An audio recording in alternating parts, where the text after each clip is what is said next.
happy, as it were. All right, VB, we'll check back in with you again in just a bit. You know, it may not be Spider-Man or the Fantastic Four, but a pair of local guys are responsible for a new comic book hero who just might be sweeping the nation soon in his blue suede shoes. Meet Eric and Eric. Both are talented artists, but in different ways. I write the comic books. I've been drawing as far back as I can remember. Mesh those two skills with their brains and you have a new comic book series. But first, meet Elvis, Citizen Elvis. He's the premise behind Eric and Eric's comic book. It was like 3 o'clock in the morning, and I think I had recently been to Vegas, and Cops was on, and like those two things just sort of, you know, crashed in my head, and then I wrote the script in like half an hour. Citizen Elvis is Elvis fighting crime, basically. In the first issue, he was more of a cop in the South, sort of handling domestic disturbances. And in the second issue, he sort of moved on to more of a spy, super spy, ninja fighting. Yeah, tough guy. Tough guy. And the only way to settle it. These two first met on Craigslist. Eric had written a script but needed an illustrator, so the other Eric answered the ad. When he sent the script, he sent 2 scripts, and one of them was good, and one of them was Citizen Elvis. And I was like, I need to draw this. 3 years after they met, their aspirations have turned into success. They have several comic books in print and one in the works, but it doesn't come easy, especially when they both have other full-time jobs to contend with. This is where I work. I mean, I work wherever I can in the house, sometimes on the kitchen table. If I want to watch like a Red Sox game while I'm working, I'll come in here because we have cable.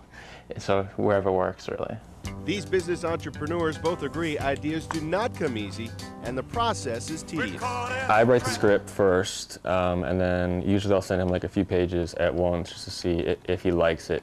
And then he'll start to draw it, and then once we get all the pages finished, we send it off to get it printed up, and then we get it back, and then we start to bring it to stores and conventions and friends and just get it out to everybody. Drawing these books is not easy. It can be repetitive, it can be tiring. So you have to draw the same 3 people probably 100 times in the span of a book, and you have to make sure they look the same in every panel, and it's tough. It's not easy. We got a sneak peek behind the scenes of a comic book production. You can see how quickly Elvis is transformed into Citizen Elvis. Elvis is everywhere.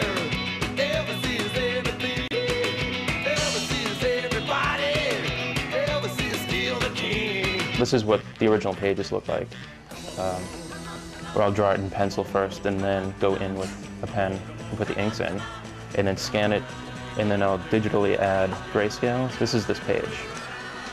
And you can see how it's in black and white, the original, and I scan it in and add the grays on the computer, and then also add the text digitally as well. The cost to produce the comic book, not too expensive, but neither is it to buy the comic book. Now, because of that, they say they're not really making any profit on them.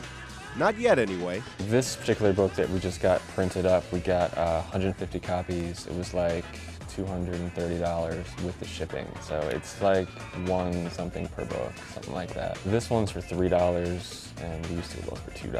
So, I mean, we try and get some money back, but it's a pretty good deal. They hope within the next 5 years, this will eventually turn into their full-time job. Anything can happen in a Citizen Elvis book. That's one of the charms of it. There's really no rules as to what's going to happen. That's why it's so much fun to write and to draw for him, because it's just a series of insane things that happen that are just crazy.